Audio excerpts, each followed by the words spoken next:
Sother. Tim, I'm excited about today. I'm excited about today. Really excited. Beef Wellington. I mean, it's the big show. It's the big game. Well, Yeah. it's the big show. Yeah. Remember? No. No, I don't. But I think that like we both discovered in getting ready for this episode that there is a preponderance of information out there, and all of it's pretty good. But boy, oh boy, is this a popular dish all over the place in books, on the internet, YouTube, Instagram. This is a dish that is a showstopper. People stop. Mm-hmm. And we mentioned this right back all the way in episode 1, beef bourguignon. Mm-hmm.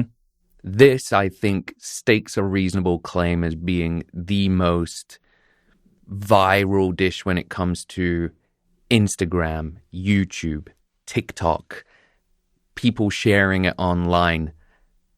And I think I have a few theories on why that is specifically. Mm-hmm. Some are to do with people and others are to do with just the dish itself. But speaking of the dish itself, I know everyone knows what it is, but give us your standard elevator pitch, your summation on this. Sure. Beef Wellington is a center-cut beef tenderloin wrapped in mushroom duxelles, often with prosciutto, and then rolled in puff pastry and baked until medium rare with a crisp golden crust. Beautiful. I mean, it sounds pretty simple, right? And it's been around for a long time, baking meat inside of bread, en croûte, as the French call it. There's plenty of pâtés en croûte out there that have been around. There's the original Wellington used more of a pâte brisée, which is a pie crust instead of a puff pastry. So like of a more denser version. There's even a version out there that uses brioche, where you rise the brioche with the beef inside of it and bake it. So there's bread, meat baked inside of bread is not an uncommon thing, and this is just sort of the evolution of the elegance that can achieve. Mm-hmm. It's taking that idea of the sandwich, Yeah, and elevating it. I mean, is Wellington just a real fancy burrito? I guess it would be a chimichanga. What about your personal and professional? I mean, I cannot go past it just on that sandwich in Wellington. Like some people think the Earl of Sandwich. Some people maybe think the Duke of Wellington, but we will get into that on the origins. We'll get there. Personal or professional? I've never worked anywhere where we had a Wellington on menu. Mm-hmm. I have certainly ordered a Wellington or Pithiviers, which is a similar thing, at places when I'm out and about. And then this is the real stumper. Given the popularity and the virality that this dish has across all social media platforms, I polled my own audience. I asked some of my friends, have you made this? Do you know anyone who has made this? The answer overwhelmingly is no. And even I had to look inside myself and be like, who do I know that's made this? I know one person. Todd, my best friend of 25 years, makes a Wellington for his family for Christmas almost every year. But he only makes it on Christmas. So it's a very celebratory dish. And I think we can demystify some of that because I think there's a hesitance to make the dish that exists because of the number of steps that are involved. But none are very difficult. So I think we can hopefully encourage people to not only look at this dish and sort of salivate and click like on social media platforms, but maybe get in the kitchen and make it themselves. What about you? You ever work anywhere that had a Wellington on? Never on menu. I would say that, to your point, Pithiviers, things of that nature, we might have them more on menu. And I think, certainly during the winter months, right? I think this is, to your point, the holiday season, colder months as well, celebration.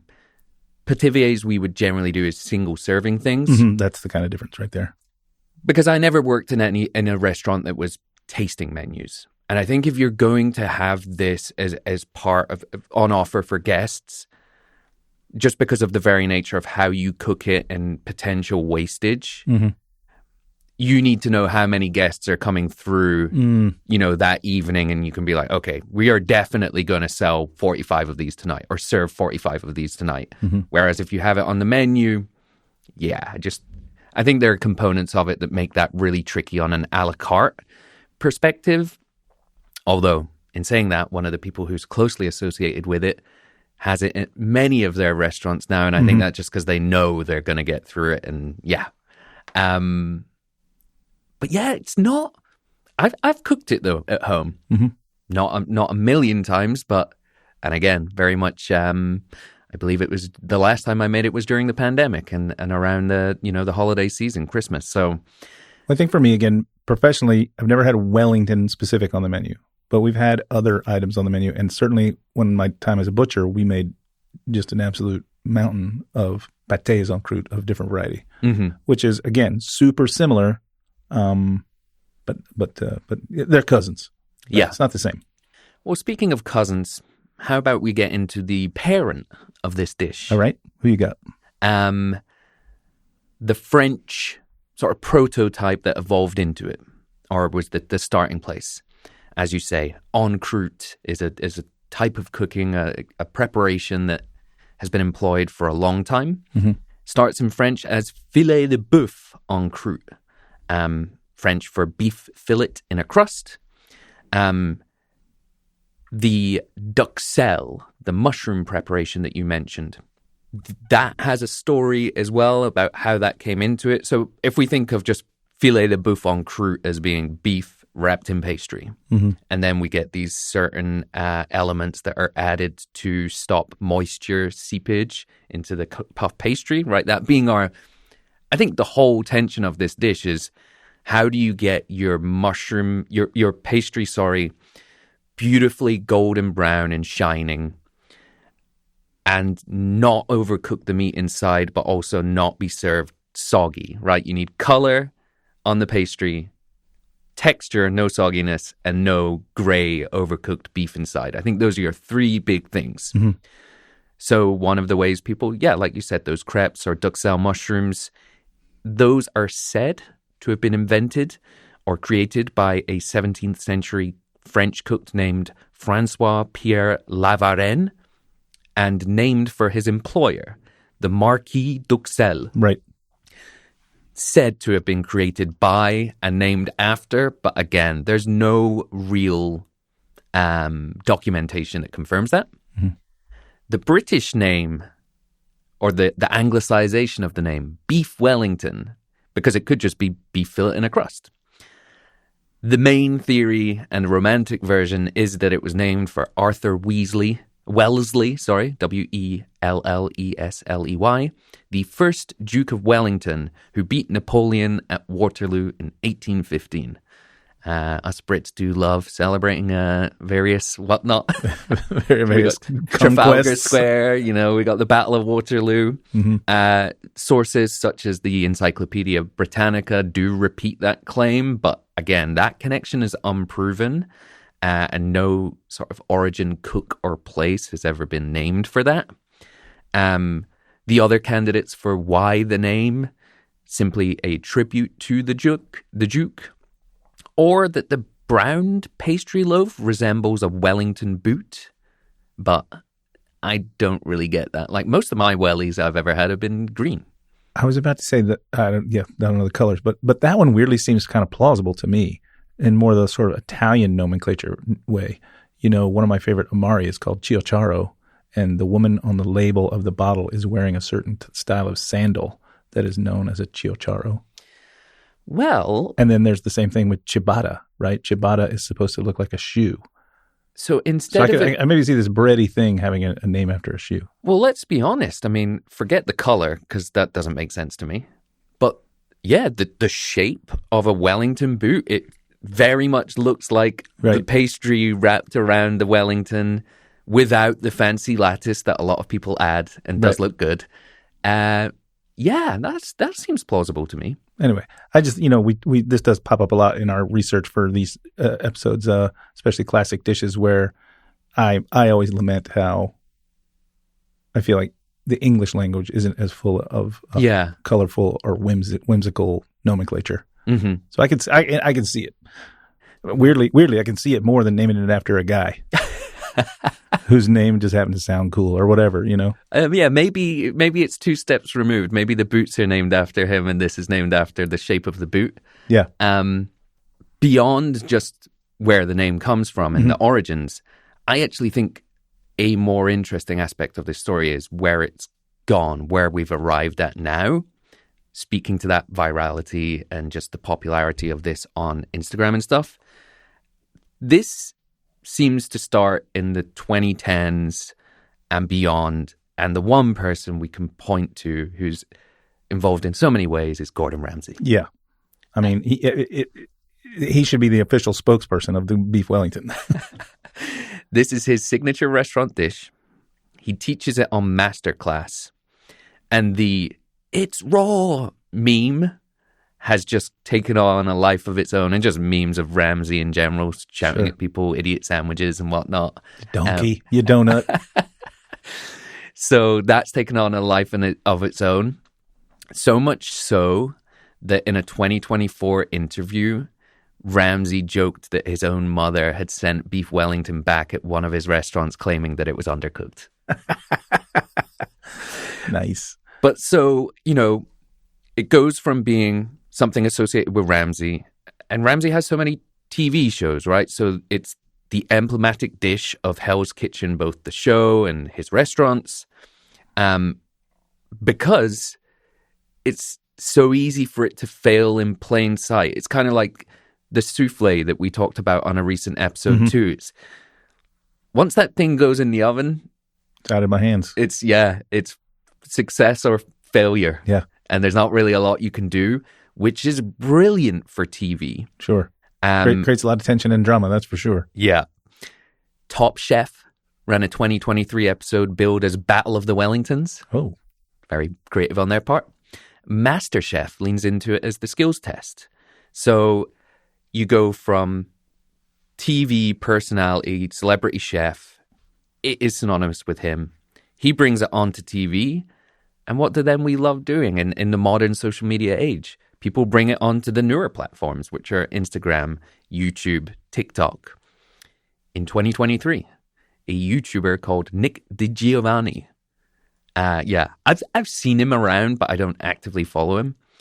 He combined with Gordon Ramsay to build the world's largest beef Wellington. They won the Guinness. They'd have the Guinness Book of Records, for this. Which way are we talking? Most circumference or most length? Both.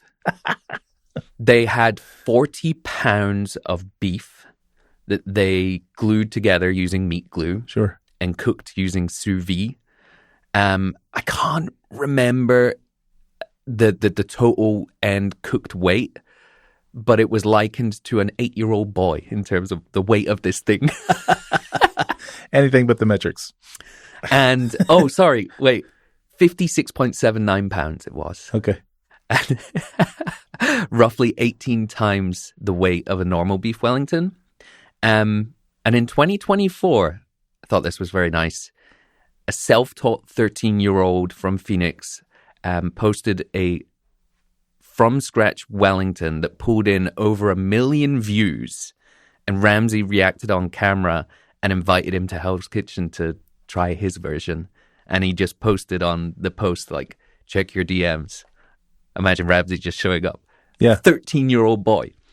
It was a point of pride for me during the Twitter days. I gave up Twitter when X came along, but Gordon Ramsay followed me. Oh, wow. Nice. Maybe fire that back up. Yeah. See if we can get Ramsay's attention on Sauce Tier. But yeah, and I think just the final point on all of that, when there was a big period, it still exists, of those like stitched videos where people would react to other people's videos. Mm-hmm. Ramsay very much made it his bit to react to people making beef Wellington on TikTok or whatever. And so if you're a home cook, or if you're an aspiring social media influencer, social media cook, and you're trying to get Ramsay's attention, it's a pretty easy formula. Yeah. Post a Wellington, and wherever he is in the world, guy's on the road 250 days a year. He's in a hotel room, and he's just going to make a bunch of videos being like, either you're a genius or you're a donkey. Yeah. It's raw, you donut. Well, let's even talk about, I don't know if I'm jumping ahead here, but let's talk a little bit about the engineering of the thing, right? I think that it came along in stages.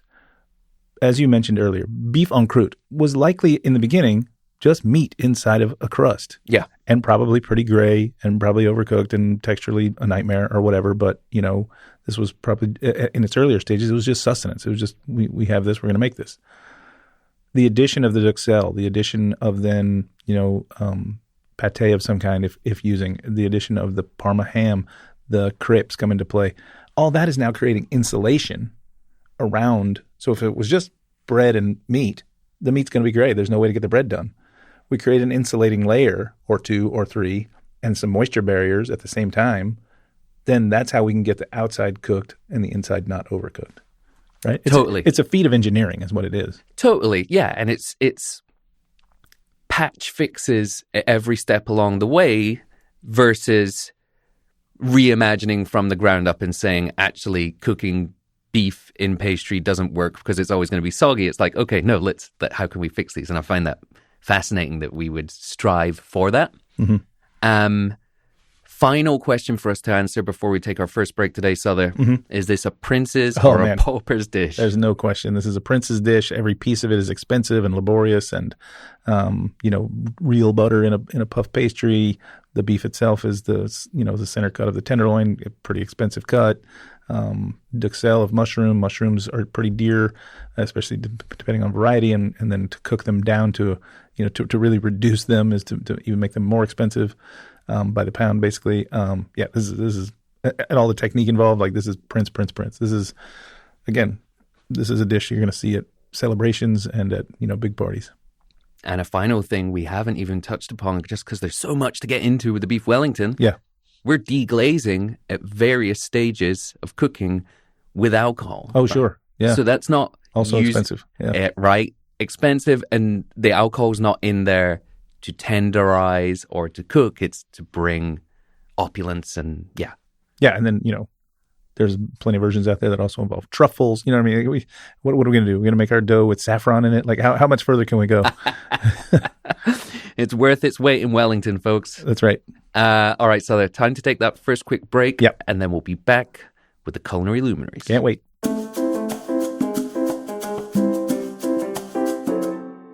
Sother. Tim. What do you tell people when they ask you what wine to buy? Honestly, I tell them to ask you. You're the wine guy around here. That's not helping out anyone, especially not me. But instead, you should send them to Wines Till Sold Out, which is a much better answer. Well, it's got to be the most honest name in the business. Tells you what the model is before you've even clicked anything. Exactly. Every day they put up a bottle as a flash deal, and when it's gone, it's gone. There's also a last chance page of deals and the collector's drop, which offers rare access to the world's most sought after producers. See, that's the part I'd use. I can build a drink out of almost anything behind a bar, but hundreds of labels and only one dinner to pick for, that's a completely different skill. You don't have to pick from hundreds, but if you do know what you're after, you can also search things like Burgundy or Chardonnay and take your pick from a host of great options at incredible prices. So it'll work whether I have a plan or not, and it'll get to me fast? You know it. A bottle to put away, something to gift, or the one you want on your table tonight, which is the whole point of this show. And you never guess what? It's their 20th year. 20 years, man. I was still in a butcher shop 20 years ago. Different kind of aging. Well, get to know your butcher folks and get to know a new wine retailer. Exactly. That's why today's partner, Wines Till Sold Out, should be on your radar right now. 20 years marked with sale events, giveaways, and special releases. And they're offering an exclusive discount code for Sourced listeners. So head to WTSO.com and use the code PAIRING for $10 off orders of $100 or more. Man, here's to 20 more years. Cheers. All right, we're back. The luminaries. I'm sorry that I've taken Ramsay away. I'm sure he was on your scorecard, but... That's okay. We're going to weave him in. How do we get to Ramsay? Yeah, well, I think we can go way back to Escoffier. Auguste Escoffier, who, is kind of the father of at least written cuisine, right? He kind of codified everything. He didn't speak specifically to beef Wellington, but he spoke to the thing we keep talking about, filet de boeuf en croûte, which kind of like at least laid those foundation stones, kind of what I just mentioned before. It evolved over time from there. There is a guy jumping ahead named René Verdon, who was the cook at the White House for the Kennedy and Johnson administrations. He included beef Wellington in his menus for dignitaries and for things like that, which I think kind of elevated it to a place of opulence. He's also the first who we can see put goose liver specifically, into his duxelle, right? Because if we think about the duxelle, it's effectively a mushroom pate. So then some chefs started using actual pate or a hybrid thereof. So this guy is kind of first on record as using both. And I can understand why you would do that, because again, you want that duxelle layer to be able to be pliable and to be able to wrap around the beef that's in there. And of course, I looked at, our sort of personal luminaries, Jacques and Julia.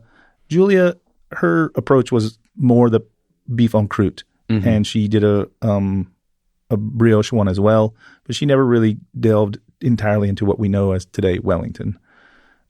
Jacques pretty much didn't have much to say about this dish at all. His normal, patter about technique and time, but nothing specific to the Wellington. There's no way to speed it up. You know what I mean? Maybe this is just too pedestrian for Jacques.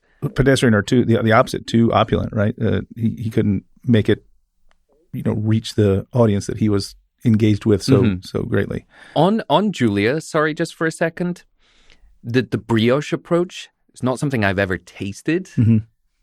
So what is the difference there? Like you're proofing your dough with the thing inside, because puff pastry you don't need to, once you're setting it, whereas dough you need to proof. Right. So you have to proof it in a box, right, or a tube. I've seen both. I think she did it in a box, which is a proofing box that has a lid like for a Pullman loaf. Yeah. That way it can't get too crazy, so the beef sort of stays in the middle. Otherwise, it would be like beef would be just on the bottom, and you'd have a bunch of bread on top. Interesting. So you have to encase it in something so that the proofing can only go so far. That's cool. Pretty cool, but again, none of the other trappings. No duxelle in there, no crepes, no ham, just beef and bread, really. Hopefully well-seasoned beef. And then I have a list of some French dudes who, had their toes firmly in the British style of cooking that I think you may have a little bit more context for. Michel Roux Jr. I don't know why I said Junior, because I was stuck in France for a minute. He considered beef Wellington to be like a defining dish of grand hotel cuisine. The big buffets that you would see at these crazy hotels back in that time. What, you have some info on him, right? Well, so Michel Roux Jr. is synonymous with the British version of Master Chef, I want to say that it is. I'm pretty sure it's Master Chef. He is basically like in a family of culinary royalty. And up until very recently, his family oversaw a restaurant in London called Le Gavroche. Closed in 2024. Yeah. Probably the most notable fine dining establishment in London. Had 3 Michelin stars. It was run by his father and his uncle, Michel Senior and Albert Roux. And those guys end up being... Well, there's a bridge between them and Gordon Ramsay, too, which is a guy we know and have spoken about on this show before as well, Marco Pierre White. He worked for both of them, and there's this series that you can still watch on YouTube that's amazing, that's from the 80s. It's at Marco's heyday when he himself had 3 Michelin stars, and that had always been his goal. That's why he learned from all these guys. And it's Marco Cooks For and his former chefs. And cool. and he does all these elaborate preparations. I don't think any of them are Wellington, but they're very much dishes in that mold. And then so it's like The Apprentice now cooking for his former employers. It's great. It's 80s. It's weird. It's Wandsworth in London. And another one of the people who is on that, I believe, is another chef that you have here for us today, too. Raymond Blanc, a French guy who treats, who really had his toes firmly into the British cooking world, even though he was a French guy. But I think that, again, this dish has its origins in French classic cuisine. It jumped over to the British world because of these luminaries who really brought it around. And he was the first guy, Raymond Blanc was the first guy to incorporate the thin herbed pancake, aka the crepe. Mm-hmm. And I think without these guys coming before, then Ramsay would never have been able to engineer the, or architect the version that he has made so powerfully famous. And for researching for this episode, I found a video of Gordon a couple of years ago, so we don't even know now what the number is, where he said, we've crossed the 1 million sales mark at all my restaurants combined of the beef Wellington. Wow. So there is no greater spokesperson for this particular dish than Gordon Ramsay. So Raymond exactly is another one of Marco's chefs, Mm-hmm. and one of the people that he cooks for in this series. Also, so Raymond's restaurant, Le Manoir aux Quatre Saisons, 2 Michelin star place out in the country. It's beautiful. It's supposed to be beautiful. I've never had the Money. Yes, the joy of eating there. Mm-hmm. But I will say, I've cooked with Raymond on quite a few occasions. Oh, wow, yeah. So Raymond, interestingly, his background isn't in French brigade cooking. He had a whole other career that I forget what it was before he bought Le Manoir and turned it into this fine dining mecca in the country that it became. And I think Raymond's great skill was and continues to be finding people and having them channel his creativity or execute his creativity. Mm-hmm. So all this stuff. So one of his senior chefs would have been Marco Pierre White. Another one was Bruno Lubé, who was my chef the whole time I was in London and overlapped briefly with Marco at Le Manoir. But every year when I was working at the bistro, the Le Manoir team would come in and do a pop-up at the bistro where we worked. And it was really weird because we'd split the menu 50-50. They'd come in with this boisterous team of basically exclusively French chefs. Mm-hmm. I think apart from maybe their sous chef was English, whereas our brigade was the opposite. Our sous chef and chef were French, but everyone on the team was British, Brazilian, Jamaican, a hodgepodge, a lot of Italians. And there was this kind of culture war in the kitchen and competition between us all. It was all fun and games, but they'd be singing the French national anthem and, we'd be songs. We'd be reminding them of various battles gone by where we had beaten them just as a nation. And yeah, it was a lot of fun. But yeah, I think that's a really interesting through line, right? So Marco works for these people who have put a stamp on it. Mm-hmm. And he becomes the bridge to Ramsay. Because Ramsay worked for Marco, and then, yeah. And I think it's fun to trace the DNA of something like this. Yeah. And I think it's just a fascinating as well representation of the identity of this dish, right? French cooking technique, French soul adopted by the Brits mm-hmm. or perfected by French chefs and their influence in London and beyond. Yeah. Yeah, I mean, again, there's no doubt about it in my mind, again, just from doing the research for this dish, that this dish is powerfully captivating for the imagination of professional cooks, home cooks, aspiring cooks, mm-hmm. people who just like to eat but don't like to cook. This dish pulls at some strings in every person in the audience. Yes. I have a final luminary for us here today. Who you got? I got someone called Delia Smith. Do you know Delia Smith? I don't, but my great-grandmother's name was Delia, and that's amazing. Well, Delia is to Britain what Julia Child is to the US. Okay. So, and very similar sort of era. Delia's, I believe, in her 80s now, so maybe a little bit younger than Julia, but Britain's most trusted home cook. She's the woman who taught the country to actually make things, and her cookbook, I forget what it's called now, but it similarly the Mastering the Art of French Cooking is I know, for example, my grandmother would have had a copy of this book. She would have probably given a copy to my mom. I know my aunt, Delia is... Or they passed down the notated copy that they used all their lives, right? Even better. Her recipe was the accessible one, a brown fillet, bone-dry wild mushroom duxelle built on porcini, no ham, no crepe, and a red wine sauce on the mushroom soaking liquor for the dried porcini. Mm-hmm. But I got a fun fact for you. beyond being the nation's cookery teacher, so Delia arrived in cooking in a very weird way, did spend the time in a kitchen, but not like a brigade. So as her sort of fame grew, or as she was doing various projects for, like, she would do set design, cooking for set design, and then being on TV, she was the one who baked the cake for the cover of the Rolling Stones album, Let It Bleed. Amazing. She later recalled that the brief was for a, quote, gaudy cake, unquote, that had to look, quote, really horrible. Which is really crazy, because imagine, and again, the comparison holds here. Imagine Julia Child cooking a cake for the front cover of, I don't know, insert rock band here, or right. Like Notorious, I don't know. Led Zeppelin. Yeah, exactly. Also British. Yeah, but you know what I mean? Yeah. But like, yeah, just a band of great renown and history, and being like reaching out to Julia Child and saying, hey, we need some opulent but gross looking item for our cover of our next album.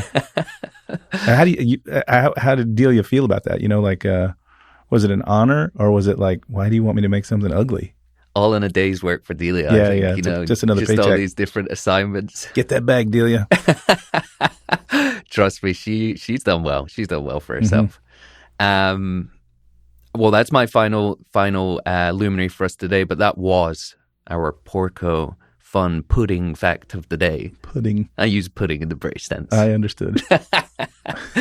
Any more on the luminary front for yourself? I mean, there's one just casual mention. There's a guy named Jose Garces, who I'm sure you've heard of. He advanced Wellington in a completely different way. And by that I mean he does other things instead of beef. He famously did the Iberico Iberico pork Wellington with a duxelle that had shishito mushrooms in the shishito peppers in the mushroom. So he is now kind of the first guy to look at the Wellington as a template and not as a single dish. And then there are others, you know, the lobster Wellington that's famous. There's plenty of salmon Wellingtons that are out there. Like, there's ways to Wellington. Yeah. Wellington becomes the verb, right? Fascinating. And I'm surprised we don't see more of that experimentation taking place, right? It's like that guy who turns everything into a burrito. Oftentimes, like, maybe like a Wellington in there, the British guy who cooks everything outdoors. Oh, yeah. I've seen him. Haven't seen him for a little while. I don't know. Maybe that's just my algorithm or whatnot. But yeah. Scran. Yeah, I don't know what that word means. Is that a British word? Yeah, scran means food. Okay. Scran. Anyhow. Will It Wellington. Will it Wellington. That's going to be our new... Brought to you by OXO. Bisto. All right. All right, Sother. Those have been the culinary luminaries. Mm-hmm. Time for another little break for us here today. Yeah, we still have much to cover. Yeah, we will be back with the non-negotiables. Let's go. Today's non-negotiables are brought to you by Palomo Mezcal. Built on balance, Palomo keeps the smoke lighter than most mezcal and pushes the proof a notch higher. Sip it neat or let your cocktails sing with cooked agave and bright citrus. All right, Sother, we're back. We are. It is the non-negotiables. Here we go. I'll let you kick it off. I just want to point out, I know I pointed out a lot, but I love the fact that there aren't a ton. This dish doesn't take a lot of things. It takes a lot of techniques. Yes. So I think the first non-negotiable, it has to be beef tenderloin. It has to be the center cut of that beef tenderloin, specific. Like, no other piece of meat is going to work correctly in this dish. And it's not because the beef tenderloin is the most flavorful. We've talked about this before. It delivers on its promise of tender, but it's not the most flavorful, but it's the right piece of meat to use for this dish. Red is green, and this one is very green. It's very expensive. Mm-hmm. Former butcher, tell us more about the tenderloin and the center cut, and you know how a butcher gets down to it, and then what folks might ask for if they're going specifically out of their way for this dish. Yeah, it runs along the longissimus muscle. It's got another name, panna. I can't think of it right now. It's a muscle that in an animal that walks on all fours, the cow, never gets used really. So it runs sort of the length of the frame, but it's never engaged like we use it to stand up. So our tenderloin would be quite firm and tough. So it never really gets used. When you're looking at a whole one lying on your table, it kind of looks like the size and shape of your arm, right? It's fatter on one end and it tapers off and gets flatter and thin on the other end. That fatter end is known as the head. That's closer to the sirloin. It's got a separate piece of muscle that is always attached to it that you can trim off and use as a sort of a mock Chateaubriand. Chateaubriand specifically is the center cut, though. This is where then that round, arm-shaped, baseball bat-shaped fillet now cutting into rounds. Those are filet mignon. Those are steaks. But if we take just a chunk in the middle that's about 12 inches long, that's going to be your center cut. And even that has some known integers too, right? We want to be closer to the head when we take the center because it does taper off and get thinner, and we want it to be as uniform in size as possible for this dish so that it will cook evenly throughout. If we go too far towards the other end, it's starting to get thinner, so part of your Wellington will be more cooked. Mm-hmm. Is this essentially the most expensive part on the whole animal? Oh, yeah. Not essentially, for sure. Mm-hmm. Yeah. But again, I argue all the time, and it has its place and its purpose. I totally understand that. But I don't think it's the best steak. But there's no other steak for this dish. Yeah. Like I can't make a Wellington with a ribeye. I think what is the cut that has that thick piece running through it that you're never going to cook down? Many, but hanger steaks have it. No. Like a bigger cut, and it looks to the eye very tender. I forget the name of it now, but we mentioned it in the beef bourguignon episode. I had seen someone attempting to make a beef Wellington with that. Oh, like an eye round maybe? Yeah. No good.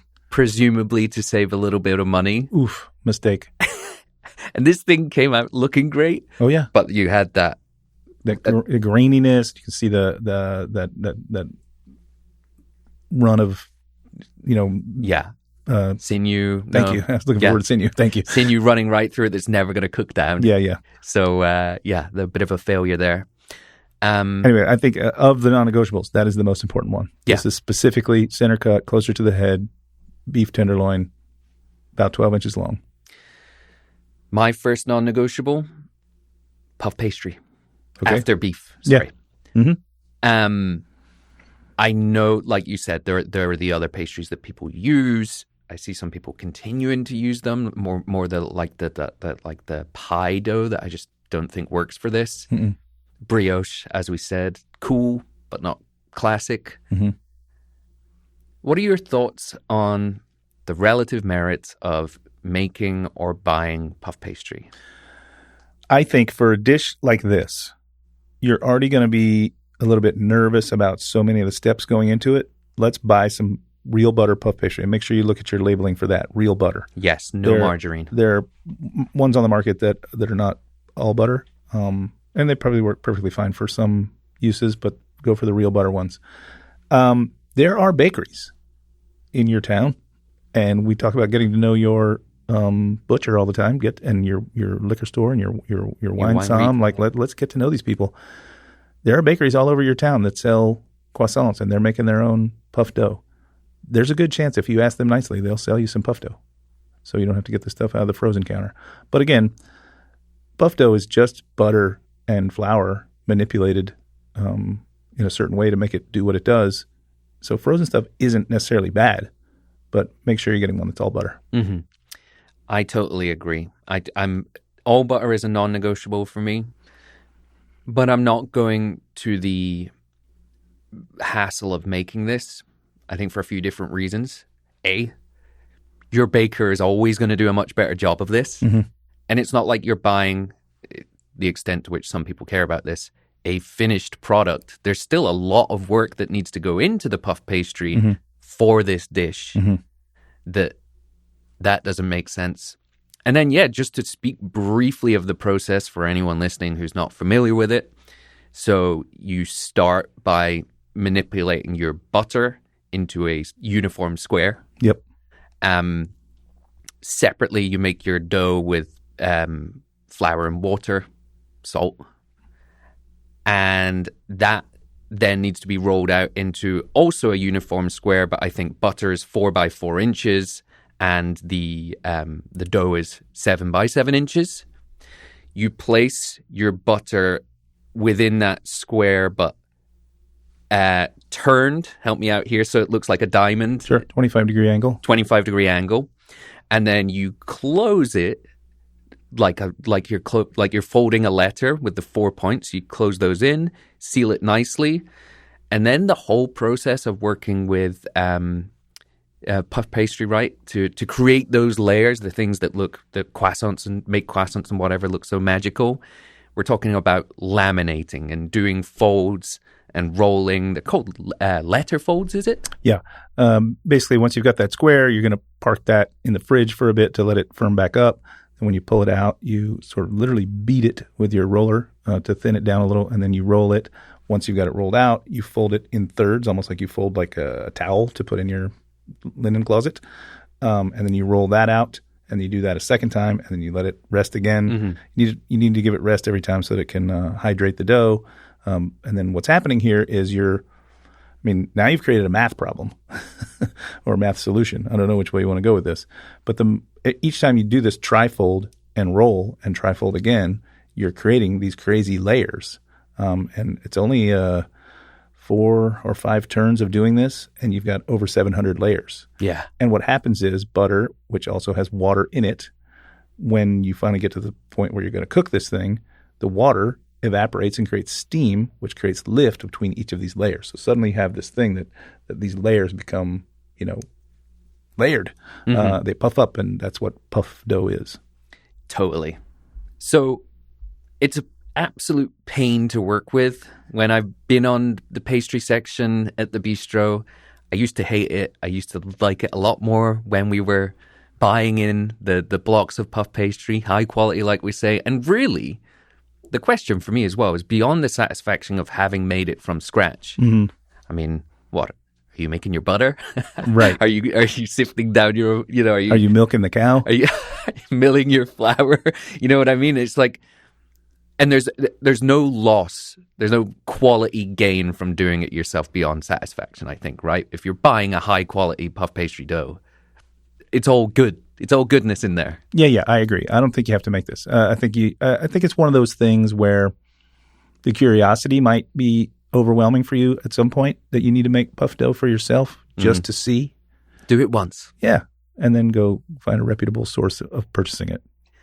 I'm going to tell you, I haven't made puff dough in my home kitchen ever. Me neither, not at home. I've definitely made it in restaurant kitchens, but this is not a thing I'm going to make at home. Mm-hmm. Not just because it's not that difficult. It's just a whole bunch of steps that I don't have the patience for. Next non-negotiable for you? Mushrooms for making duxelles. Mm-hmm. And in that duxelle, I want some shallots. So mushroom duxelle. Nice. Is the answer, not just mushrooms. I will say my next non-negotiable here is something between the duxelle and the puff pastry, but it doesn't necessarily have to be Parma ham or a crepe, right? Whichever way you want to go. Some people do green, like spinach crepes. Beautiful. Bit of color in there. Some people do Parma ham. Some people just do leaves of blanched spinach or even chard, right? Like you just need a moisture barrier. Yeah. Those things as well. Like you got to really squeeze out that water or whatever. But yeah, all this stuff is doable and great. But yeah. Or do you have any strong feelings when it comes to the in between the duxelle and the pastry? I'm more focused on the duxelle than I am with the crepe notion. Mm-hmm. I think I would go with the Parma ham, or I would incorporate the duxelle into a pate of chicken liver. Mm-hmm. But I think that's not a non-negotiable for me. My worry, though, about the pate is then we're introducing a lot more butter, and that's going to turn to liquid when we cook. Yeah. The whole idea is we're trying not to. Yeah. Yeah. And also, then when you do the final hero cut, there's going to be gaps between. Separation, yeah. And I think if you're making a Wellington, at least 50% of the appeal of this thing is the visuals. Yeah. Oh, yeah. I think If even not more. more. I think even more. Because I don't want to trash the dish, but like I could just have a beautifully cooked piece of meat and some beautifully cooked mushrooms and and a croissant. True. Or cook it all in a little puff pastry pot. Yeah, fair. Also, I just think, I don't know, maybe crepes, hard to get the right consistency. Maybe you go a bit too thick. I don't know. We have a whole crepe episode, folks. That's episode right. number 3. That's right. Crepe Suzette. I think I'm more inclined to add another layer of something savory and tasty like the Parma than I am to add a crepe, which, again, if done correctly, the crepe should be almost unnoticeable. So if it's unnoticeable anyway, I think I'd rather just make sure that my duxelle is nice and dry and I use the Parma. Next non-negotiable for you? Doneness. We need to have a crispy exterior and a medium rare interior. Agreed. We'll get into that a little bit down the line on some technical considerations, but a total agreement with you. Mm-hmm. Next one for me. Surprised you didn't come in with this. So once we have seared our meat, as one of the stages. Oh, yes. I know where mustard. you're going. Mustard. I love mustard. English. Yeah. Most people out there I see are doing it with Dijon. No. You're missing an opportunity here. Yeah, I think so. Coleman's English mustard, the best. Yeah. Back to you. I think we're going to need some booze. Again, back to the duxelle. Yeah. And I want it to be Madeira. Mm-hmm. I think that just fits the profile of flavor. A lot of people, of course, use brandy or cognac, but I think Madeira is the way to go here. It adds a little nuttiness. I don't know. Madeira's it for me. Well, that would speak as well.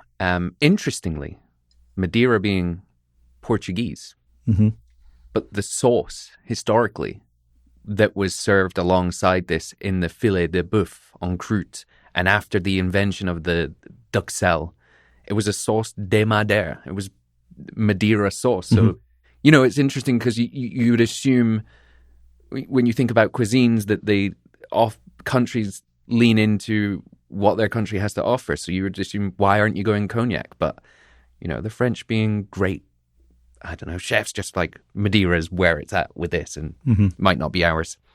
I don't have any other non-negotiables. Do you? Nope, I don't think so.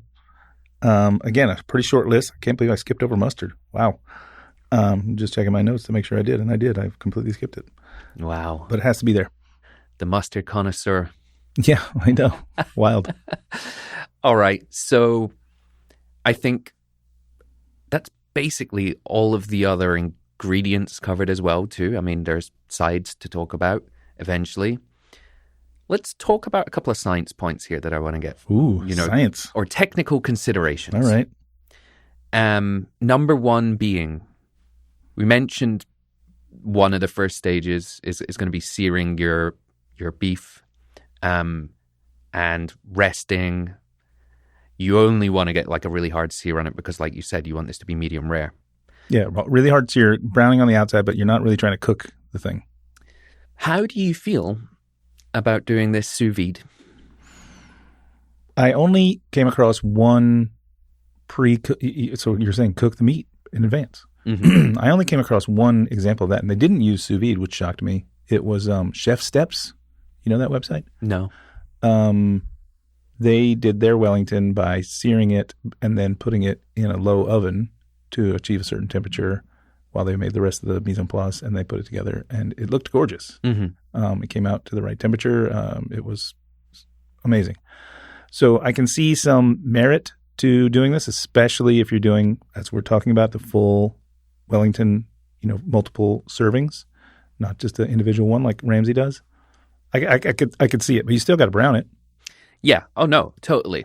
And so for anyone listening as well, like, this is weird, right? Okay, you're pre-cooking meat that's then going to be cooked in a hot oven to get the golden shine on the puff pastry.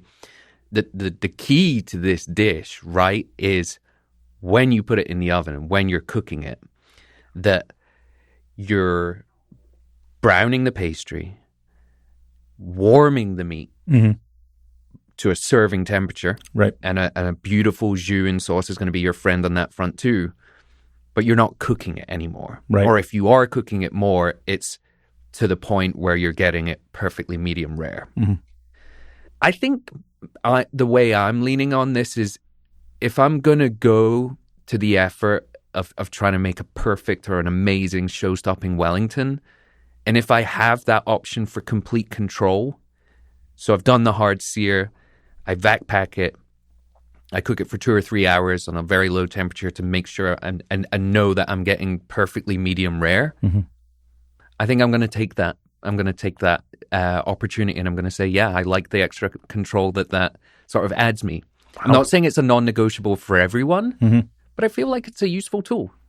Listen, and that's what tools are about. If you can find a good use for the tool is useful. I don't have a problem with a microwave. I just don't happen to have one. I don't know that everyone's got an immersion circulator out there. They're not that expensive. I don't use mine very often, but when I do, the results are incredible. Consistency. Yeah. And a dish that requires it, I think. All right. I'm not going to say no. Next technical consideration I have here would just be like how active a role your refrigerator plays in the overall preparation of this. For sure, yeah. It's cooking and chilling and cooking and chilling. Mm-hmm. I mean, we mentioned it with the puff pastry, but maybe illustrate it more for the entire process. Not the preparation, but like what we're doing with that. Yeah, I mean, exactly what you just said. It's a running routine of cook and chill, cook and chill. So you're going to sear the outside of the beef. That's cooking it. You're then going to chill it while you're then cooking the duxelles, which then you're going to spread thin on a sheet pan so that you can get it in the fridge and get it chilled as quickly as possible. The puff dough itself, you're going to roll it out to the right thickness, but then you're going to chill it while you're doing the next steps. So everything needs to be as cold as possible. And the reason is, honestly, it's all about that puff dough. Puff dough, as we mentioned before, is full of layers and layers and layers of very thin layers of butter, and butter melts and starts to slack and become your puff dough won't be as firm in your hands. So it's a constant. You're constantly trying to chase down keeping the puff dough as cold as possible. So we don't want to add warm beef to the inside of the puff dough. We don't want to add warm duxelle into the inside of the puff dough. It's funny that if you were to be doing the puff pastry from scratch, or even for certain aspects of this, it's like ships passing in the night, right? Stuff you're putting into the fridge to refrigerate before the next step.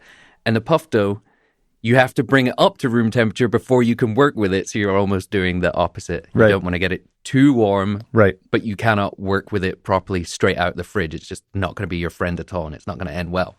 So yeah, real just like understanding of temperature and temperature control, right? Yeah, like you said, that beef, if I'm doing it sous vide, yeah, I'm definitely going to, rest it to room temperature before putting it in the fridge and then before cooking and whatnot, whole bunch of stuff. Any more technical considerations for us today? Yeah, I'm really interested in getting the color right on the puff, and I think an egg wash is absolutely critical, but I think that something people forget is a layered egg wash. So I want to get the first, once I'm now wrapped in the puff dough, I'm going to egg wash it back into the fridge, cook and cool. Mm-hmm. So it's going to go back in the fridge. When it comes out, I'm going to wash it one more time, and that's when I'm going to decorate it, if I'm going to decorate it with that lattice or with little extra pieces of puff dough that I've cut to look like leaves or stripes or whatever. Then I'm going to egg wash that and put it back in the fridge till that firms up, and then I'm going to pull it out before baking, and I'm going to egg wash it one more time. So it's going to get 3 layers of egg wash for me, and that's going to create a real shiny mahogany look, and you got to make sure that you're doing it quite evenly. My building upon that, or in a similar vein, once we've cooked everything, we need to let it rest. Mm-hmm. If you slice into this thing straight away, it's going to bleed. Funnily enough, the cake that Delia made, the album that she made the cake for, is the exact thing we do not want this dish to do. Correct, yeah. Resting is going to help, redistribute the juices of the meat, of course, but it's also going to allow it to kind of carry over. So we want to pull it out. So another technical consideration here, there's no way to touch the meat to judge its doneness. It's inside of a case. So you got to have a thermometer for this guy. Yeah. There's no cheating around the thermometer. So you want to make sure you're pulling before it's done so the rest and carry over is what you're really looking for. And also, again, it's going to redistribute the juices so that when you do slice into it, there's not a lot of bleed from the beef, which will go directly straight down into the bottom part of the puff pastry, which is already a challenging part to get cooked and crisp. Mm-hmm. Worth also noting as well, I think, here for people, when we're talking about that and steak and doneness and whatnot, it's never blood that we're seeing. No. I said bleed. I didn't say blood. Yeah. But no, I think there's a common misconception that is blood that we see coming out. Yeah. When I'm resting, probably going to do it on a wire rack too, just so that the bit that's sat isn't getting soggy. Might be dangerous with puff, but I'm not against it. Mm-hmm.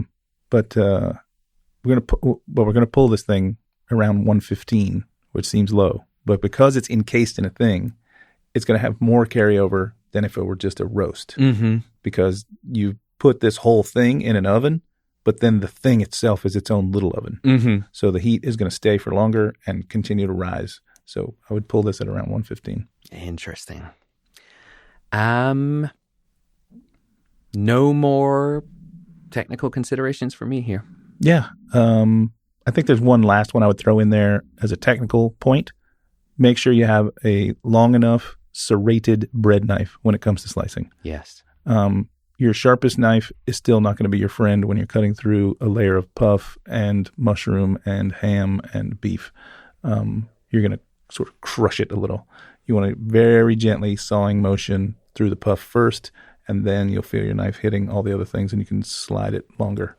Nice. So you get real clean looking cuts, and hopefully not, damage and create separation between those layers that you worked so hard to achieve. Very nice. Sother, I feel like we're now sufficiently armed with all of our ingredients, both negotiable and non-negotiable, our technical considerations, some of the preparation. I think we're almost ready to bring all of this together, which means we're going to take another break. But before we do, we're going to bring it all together, having devised our recipe together now, or discussed our preferences. We don't have our recipe yet. Nope. But by the time this episode comes out, we will. That's right. And if you're a loyal listener and a subscriber, you'll get it in your email box in a beautifully artistically designed card. Charlotte Iger is our artist. It's a real human person, not an AI, who makes the artwork for each episode. And we'll have the recipe with all the specs and numbers, weights and measures for you to get in the kitchen and get working. Mm-hmm. It'll land in your inbox 5 a.m. Easter. Probably before even the butcher's at work, actually. I'm not sure. I mean, my call time was 4 a.m. All right. We need to start releasing our episodes earlier so butchers have something on the way to work. That's right. That's a good idea. But yeah, that's a great reminder, Sother. And that is, of course, can be yours for the price of $7 a month, $70 for the year. That's 2 months discount, essentially, that you're getting, and a bunch of other perks. All right, let's take that break, and then we'll be back with the preparation. Let's go. Thanks to Palomo Mezcal for presenting today's non-negotiables. Lighter smoke, higher proof, all agave. Head to the show notes to learn more about Palomo Mezcal today. Today's preparation is brought to you by Underberg. Herbs, bitterness, balance. Like any great dish. Like Underberg. All right, Sother, we're back. The preparation. Time to get in the kitchen, baby. Let's go. Let's build this Wellington. And build is the right word. Again, I've used the terms like engineering and architecture. Like, this is a built product. And to be honest, I didn't think about it earlier, but if it were ever on a menu in a restaurant where we had to have them every day, this would be a pretty easy dish to put together. Because someone would have already made pounds and pounds and pounds of duxelles, and it would be dry and cold and ready to go. There'd be puff dough laying around ready to go. We'd already have the tenderloins seared off and ready to go. It's just a matter of assembly. This is like a Lego kit. Yeah, you're right. I was saying this wasn't a great candidate for a la carte menus just because, once you cook one, you're committing to 4 to 6 portions, I guess, depending on how generous you're being, maybe more. I mean, the Golden Ramsay has sold over 1 million. So, but what I'm saying is, you cook a Wellington because you got one on order, and if no one else orders it the rest of the day, you got your 5 portions there. Like, I don't know. Right. Anyway, I think that's a great point. It scales really well, this dish. Yeah. All right, so we're going to start with our beef. I'm going to season it, whatever weight your beef is, that Chateaubriand, 1%, correct? Mm-hmm. By weight, volume of salt. I'm going to leave it for at least 10 minutes. We're going to see that salt draw out the moisture, and then that moisture seep back in. You know where we covered that, by the way? That was in the brining and curing bonus episode. That's right, the bonus episode. Exclusively for the paid subscribers in that feed. But season it, leave it 10 to 15 minutes. I'm going to pat it dry with paper towel. Mm-hmm. Going to get a pan ripping hot.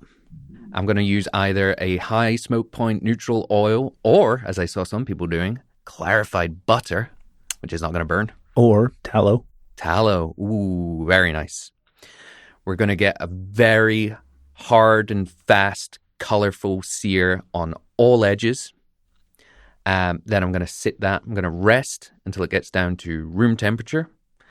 At this point, you have two directions you can go. You can either set up that sous vide slow cooking station that we talked about, or you can put it in your fridge to chill down until you need it later. Regardless of which approach you're taking, while it's still hot and out the pan, that's when we're going to brush it with our beautiful English mustard. Mm-hmm. You can also use Dijon. It is the more common one, but I like the English here. Yeah, a little sharper. Mm-hmm. And yeah, you're going to either cook or chill. Meanwhile, we're going to finely brunoise our shallots. We're going to chop very finely our mushrooms. We didn't really get into the mushrooms that we want to mix. I'm thinking it's cremini. I think it's cremini. They have a little bit more of a depth of flavor without, adding another layer of expense to this dish.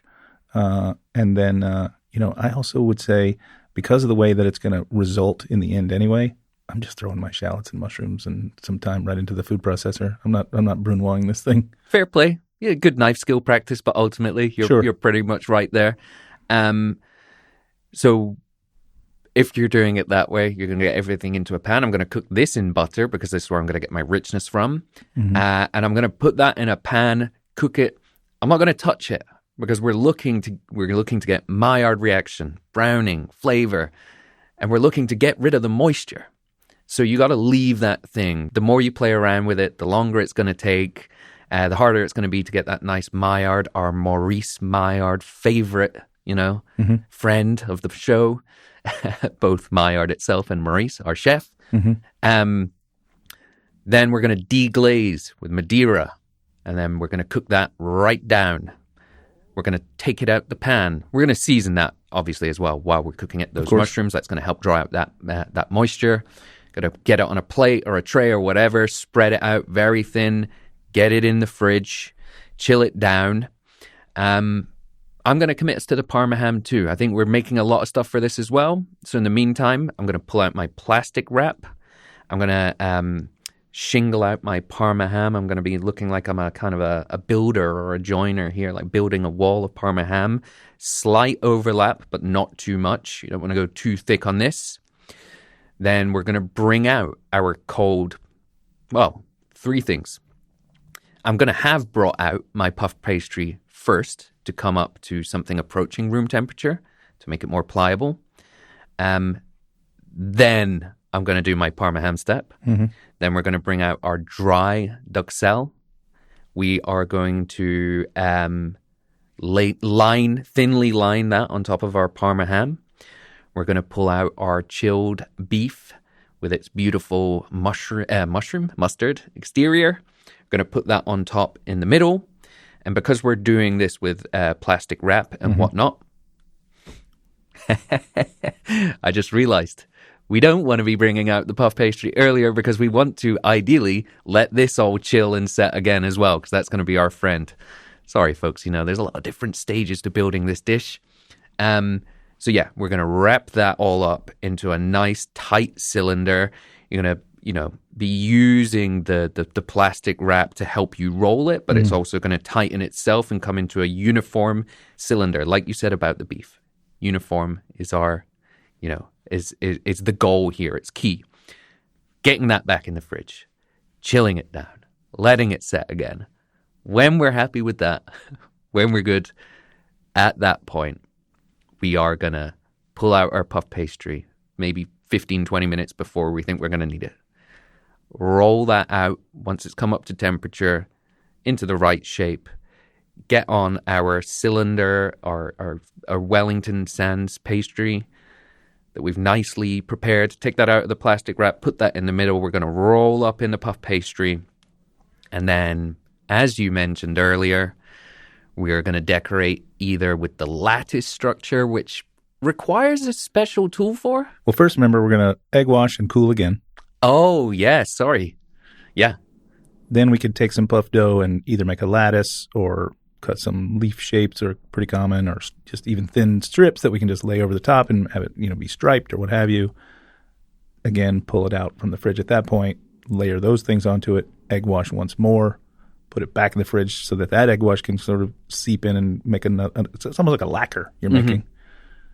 Then get your oven up to temp. Yes. I was just going to say, I'm not going to go with the lattice because A, it's requiring you to buy a tool that you're not going to use for anything other than this. Agreed. Unless you do a lot of pastry work. Agreed. And B, you will have offcuts here and there from when you've been rolling your puff pastry and rolling your beef onto it. Use those pieces of puff pastry. And that's another point, technical consideration when it comes to, if you have offcuts of puff pastry, if you want to use them again, you can't just throw them into a bowl because, like you said, this is a thing that's layers and layers of dough and butter and dough and butter. The minute you make a ball out of it, it just, the lamination effect, the layering effect is just gone. It's ruined, yeah. Yeah. But if you have those little offcuts here and there, yeah, make decorations out of them, leaves, whatever, triangles, flower things. petals, whatever, yeah. Yeah, looks great. And then, yeah, as you said, after we've done the chilling and washing and chilling and washing, we're going to bring our oven up to temperature. We're probably going to cook this, around 425 Fahrenheit? I think so. And then, like you said, we're aiming for that internal temperature of... I want to do around 115. Because when I'm cooking it. Because when I pull it out, it's gonna carry over quite a bit more than a normal carryover. Because again, the whole encasement that you've created for it is its own little oven. Mm-hmm. So you've got a thing out of the oven, but it's still in a little oven. Mm-hmm. So it's going to continue to rise at a greater, with a greater range than if you just pulled out a roast. We're going to cook it. We're going to rest it before slicing. One final thing to mention here. That pan that we're using for the beef, we can use that for the duxelle too. Sure. We'll be using it at every stage of the way. And for our final sauce, keep that, right? Don't clean that pan ever. Yeah. Even if you're using it the next day, if you're finishing everything the next day. Keep it. There's fond on there. It's going to be a beautiful base for kind of a pan sauce that we can make. We can bring shallots into it again. We can deglaze with Madeira. We can add stock or a demi-glace. That's going to be our finishing sauce. It's going to be our friend when it comes to warming that beef too as well. But yeah, do not wash the pan until the sauce is finished. Yeah, exactly. I mean, that all sounded great. I think you're going to come out with a beautiful mahogany brown yet shiny, crisp exterior. You're going to get to the right temperature because you checked it with a probe thermometer. Mm-hmm. Where are you wanting to go in with that? Well, ideally anywhere, right? Because we've made this thing uniform in size. Mm-hmm. So it kind of doesn't matter, but your brain is going to tell you put it in the middle. Mm-hmm. But it should be able to go in anywhere. But I would probably put it in from one end or the other as deeply as the probe can go. Yeah, because then you're not piercing a presentation piece of pastry, right? It's going to be the end. Final question for you. Sure. Sides. What do you want to serve this with? Yeah, so this dish is rich, buttery, and rich mushrooms and rich salty ham, and of course that rich piece of beef in the middle. Like, I want to have something, just like with drinks, right? Go right at it or go against it. I think the right at it is what you see all the time. I think Gordon serves his with whipped potatoes, which seems a bit much for me. I'm thinking something more like glazed carrots or haricot vert, or staying in that sort of Frenchy vibe, but let's get a vegetable on the dish, because I think the mushroom is already there. The starch is there in the form of the pastry. The beef is obviously there. We'll have a little bit of sauce. Like, I want something lighter, but I'm game to go any direction, to be honest. The star of the show is this. Honestly, it could sit on a plate by itself. I'm going with that decadent mash. And you know what? If you're going decadent, I was also thinking like creamed spinach. Very steakhouse vibe. This is a steak for sure. Creamed spinach and spinach and mushroom, cream spinach and beef, like it all matches to me. Yep. But again, this dish reads so opulent already. I kind of feel like I want something to lighten it up. The last time I made this, I served it with pomme lyonnaise, which is kind of a lot of onion going on. Onion, bacon lardons, thyme, discs of potato built in a serving dish, semi-covered with stock. It's like a dauphinoise, but without cream and with other things. I would also love dauphinoise with this. But you know what? Given that we're committing to mash, given that we mentioned earlier about our bonus episodes that once a month. One of the earliest bonus episodes was sides, and it was mash. It was mashed potatoes, as you reminded us, mashed. And you know what? As a wee treat to the listeners of Sauced, that was exclusive to paid subscribers, but we're going to put that one out in the feed later this month. All right. We're going to put that out for free so folks can say, hey, you know what? These are worth it. Try before you buy. Yeah. You know? Yeah, we're teasing them out. All right, Sother. That's been the preparation. Mm-hmm. Time for us to take our final break of the day. Okay. Before we get into your favorite section. The drinking. Thanks to Underberg for presenting today's preparation. The tiny bottle that saves big dinners. Head to the show notes to learn more about Underberg today.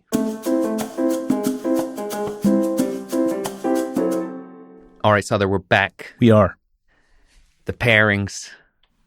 I'm very excited about this one because we both tried a very special bottle befitting the opulence of this dish. So as we've been doing in recent episodes, we tasked the fine folks over there at Wines Till Sold Out. We said, we're making beef Wellington. Crack team of Psalms over there. We need a showstopper. Yeah, the dish is a showstopper. Let's showstop the glass too. Ideally, can you give me that without the price tag? You know what I mean? Yeah. Without the numbers that normally come with it? Well, it turns out that's their specialty over there. I mean, that's literally what they specialize in. That's their whole business model. And we can confirm. So, the pairing that we got today is a bottle. It is Right Bank Bordeaux. Mm-hmm. It is Chateau Fleur Cardinal, Saint-Emilion, Grand Cru Classé, 2015. 11 years old. Yeah. $60. Incredible deal. The sommelier said to us, this is a lavish Merlot-based blend from Bordeaux's Right Bank. And just a reminder, folks, Right Bank Bordeaux, Merlot heavy, Left Bank Bordeaux, Cabernet driven. From Bordeaux's Right Bank that's had more than a decade for its dark fruit and oak to integrate and tannins to soften, which will easily round out the rich combination of tender beef, savory sauce, and earthy mushroom notes in the recipe. I mean, I'll be honest, it's not very often that we get to try wines that have had 10 plus years of aging from regions that benefit from that or that can handle that kind of evolution. Right. And it's just such a great call. I mean, I love this wine. I thought it was decadent. I love seeing how wines have evolved and getting those tertiary characteristics that we get, right? Your fruit moves from fresh berries to dried. You get more of the savory notes. It calls back to the Madeira in some respects. Yeah. Richness, but also, again, as you mentioned, like enough structure from the tannins to like complement the rich dish that we're pairing it next to. I think this is a great option. What I like about this recommendation too, and just going Bordeaux in general, is the age, yes, but also tannins with a dish like this. Like if we went Left Bank, if we went Cabernet Sauvignon driven, or if we went Napa, where you might have even bigger tannins and you need more time to either decant it or age it in bottle. The tannins can really read drying against puff pastry And whereas Merlot is the grape, it's the softer side of Bordeaux. It's the more approachable from an earlier age, but also just as interesting as it ages. So I like that call. And I like the fact as well that we're like, you know what? This is a dish that really brings together the nations of Britain and France. I love it. And Bordeaux's wine trade is so tied to its ties to Britain. So there we go. Otherwise, you know, Saint-Emilion, just in general, our regions here. Yeah. It is on Bordeaux's right bank. It is the heartland of Merlot, as we mentioned. It has clay and limestone soils. That's really getting into the wine nerd stuff. But like that and the climate are why Merlot grown in this region this is one of the best regions for Merlot in the world. So folks, look for those things. We would say, go for the bottle we've had today, $60. Yeah. You spend more than $100, use the code pairing, $10 off. Love it. Thanks to them and for sourced listeners. But beyond that, if you're just in your wine store, you're like, oh, I need to buy this bottle or a bottle, Saint-Emilion, Right Bank Bordeaux, Merlot. And looking beyond that, I mean, some other ones there. Pomerol, Castillon, Côte de Bordeaux, a little bit more budget-friendly, dare I say. Bolgheri, the Tuscan Bordeaux blend. Love that. But those tend to be super Tuscans, and those price tags tend to be pretty high. Look, and you're already going so opulent on the dish itself. You're spending some money to make this dish. You want to pair it with something that's delicious and goes well with it. But you also don't want to maybe double down on breaking the bank. I think the WTSO option that they delivered us is great. And frankly, on my list of options for this dish, I have Cabernet Sauvignon, but I also have Brunello di Montalcino, which is, if you were listening last week, that's the wine that they recommended with that dish. I think if you bought a couple of those, then you can just carry it right into this dish too. Oh man, imagine that. People out there as well just doing like, they're doing their mixing and matching with their sauce dish and their bottles. I love it. I'd love to try that. Great shout on that. Beyond wine, beer. You're going to need something pretty malty and deep, I think, to go with this dish. Again, it's the against it or with it. I think let's just go with it. Belgian dark strong ales, like we've talked about in our Carbonade Flambade episode. Flamande. Gosh, I don't know why I butcher that word every time. Flamande. Episode. The pepperkoek. Or like, similarly like a Belgian double, right? So like these darker, stronger beers. We talked about Bock's recently. I think a Doppelbock, which is double Bock, would be good here as well, because that malty nature is going to pair really well with the sort of nuttiness that comes from making mushroom duxelles. The Parma ham also has a nuttiness to it as well, and I think that that combined with the bread on the outside, which just gives you that yeasty flavor, is going to go well with any of those three beers. And then I think about booze. Let's get into booze, which is where I live the most. Can I pause you for a second? Yeah, please. What do you got? I don't know where I would be able to do this, but if I was eating this at a restaurant rather than at my house, and that restaurant had a really good Guinness on tap. Okay, yeah. That's what what I mean. Like, this has to be a Guinness on tap, but I think this, especially with a place that doesn't serve the Guinness too cold. Okay, so I got a plan here. You ready? We're going to make Wellington right here in the Sauce HQ, Building 3. And when it comes out of the oven, we've got 15 minutes of rest time. That 15 minutes of rest time, we are walking this thing over to Q Beer. Oh. We are slicing it when we get there and getting a Guinness off the tap. One of the best Guinness in the city. Guinness. That's little known fact, that's the plural. I also think that anyone here in New York, though, just by the way, too, like Hartley's, temperature-wise, they go a little closer to room temperature than almost anywhere else I've had Guinness in the city. And my God, is that a wonderful experience. So that's the Guinness I want. Or the Q Beer. And they're very comparable, actually. They're both beautiful, beautiful pints. Love it.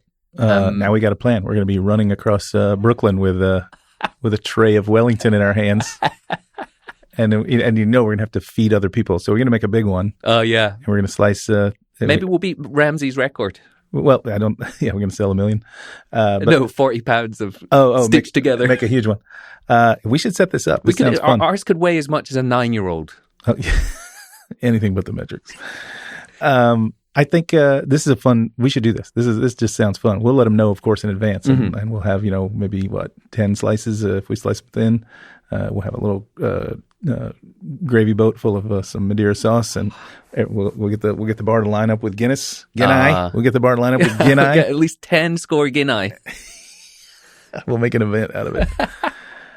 I've done dumber. Okay. Guinness. I didn't even put it on my list because you know what? I don't know why I didn't. Guinness doesn't get as much love as it should get. It is a great beer for pairing with food. Yeah.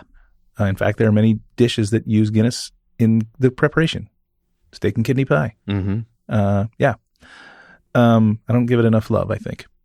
So I'll make sure to keep it on my radar. All right, to spirits. You ready? Mm-hmm.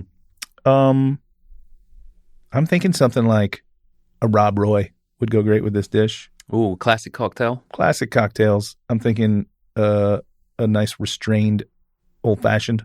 So Rob Roy, I think folks will know old-fashioned across the board. Rob Roy is blended scotch or scotch with, it's like a Scotch Manhattan. Yeah, sweet vermouth and blended scotch. Perfect. I know I say it a lot, and this dish has its roots in the French world. I want maybe just a neat pour of Armagnac.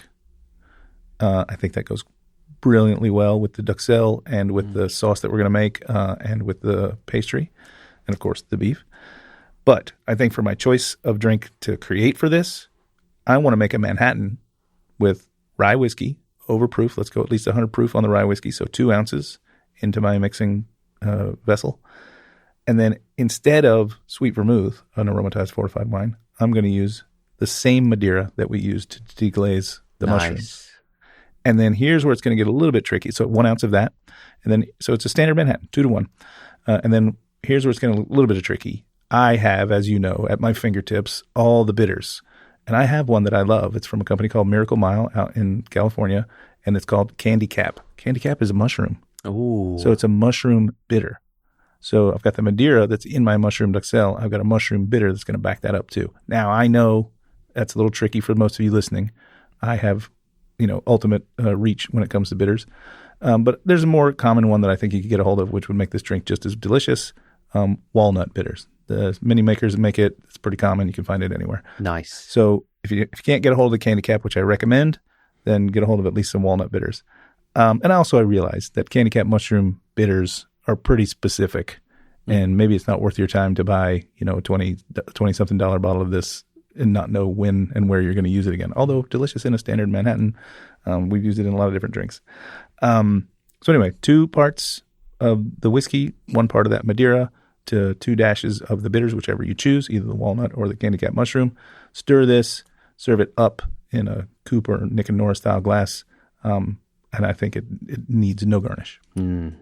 Nice. And as always, I leave it to you, Tim, to name this thing. Well, we got a couple of options here. Okay. So you know how the evolution of the Manhattan in modern cocktail culture, the drinks that it gave us have often been either named after New York neighborhoods. Yep. Or an addition to Manhattan, the name. Sure. You got the Manhattan, the Brooklyn, the Greenpoint. The Black Manhattan. Yeah. So we can either call this the Boof Manhattan. Okay. Or just simply the Wellington. Because I'm sure Wellington's a place somewhere. It's not a Manhattan. It's not a New York neighborhood, but... So either you get, the modifier or the geographier. I think I like the modifier. The Boof Manhattan. Boof Manhattan. Mm-hmm. First, we boof Manhattan. Then we boof Berlin. One of my favorite Chelsea legends from the 90s, Frank LaBeouf. Frank the Beef. Yeah. soccer player that's going completely over your head. I know. He was a French legend. You said Chelsea. I was thinking a neighborhood in New York. I don't know what you're talking about. No, Chelsea Football Club. Okay, I got it. Probably dined weekly at Le Gavroche, R.I.P. All right, Sother. Well, this is one of those ones where I think going all the way back to your first statement today, or one of the first statements that you made about this dish, everyone's heard of it. Yeah. All over social media. And yet, almost nobody in your orbit has ever made it. Yeah. Make that right. Give us at least one reason, or the reason why everyone should make this at least once in their life. I mean, I've mentioned it more than once throughout the episode. This is a feat of engineering and architecture. And if you don't make this at least once, then you're depriving yourself of like the DIY nature of, I built this. Now, don't forget that just building it is one thing, but it's also delicious. It will absolutely stop the show. When you bring this thing out of the oven, you're going to get the hushed oohs and ahs, and then you're going to make them salivate because you're going to tell them, yeah, we can't even slice this thing for another 15 minutes or so while I'm finishing the sauce or whatever. But you absolutely have brought this out of the kitchen and put it on the table while you're doing that stuff, right?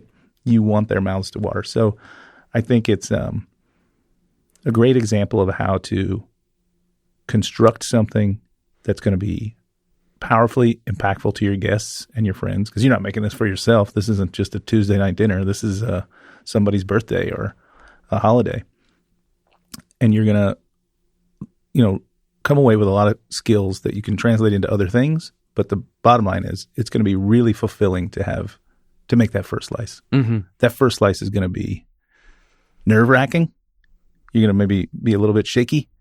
But, man, once you slice it open and the reveal, it's you've become the hero of whatever your friend group is. You're now, remember that time that Tim made us a Wellington? Like that's gonna be legends and songs are gonna be written about you. You become a legend officially. So yeah, if you don't make this at least once in your life, you're missing a pretty easy layup at becoming a legend. Mm-hmm. You know what we'll do? We'll remake the cover of the Will Smith movie. We'll put you on there instead of Will Smith. I am legend.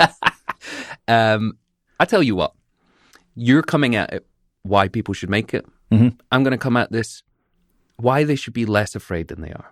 Yeah, and I think we've laid everything out, but let's just remind folks, like you said, this is a dish that you build as much as you cook. Mm-hmm. Individually, none of the aspects of it are too technical or too difficult. Mm-mm. When you make this once, the main danger, as it were, comes with cooking it, knowing your oven, knowing temperatures. Like you said, a thermometer is an absolute must, and it's going to be your friend here. But if the first time you make it is for your family, if you slightly overcook it or don't rest it enough or whatever, your family's going to forgive you. But all you need is that one time to really get to understand, okay, next time I'll cook it slightly warmer and shorter or whatever, lower and slower, whatever, right? Understanding your oven. Once you have that down, it's just repeat. And then, like you said, all those individual components you can control and you can become a legend. Yeah. I think, again, the list of non-negotiables isn't lengthy.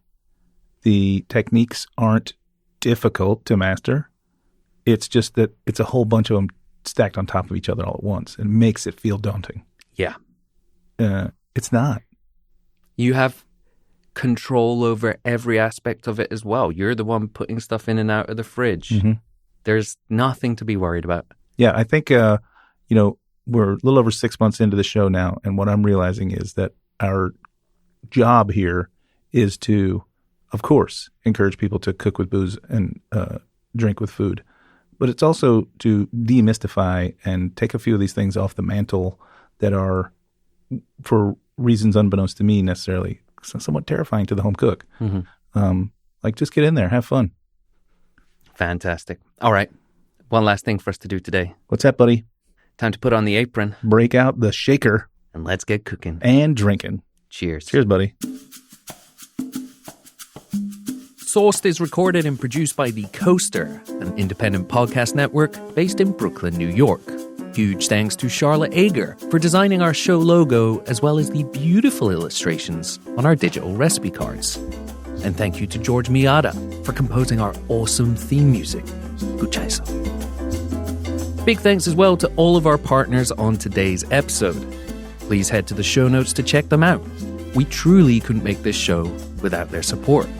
And speaking of support, thank you to our premium subscribers, especially our founding tier backers from Kickstarter. And finally, thanks to you, listener, for joining us on this journey. Until next time, let's get sauced.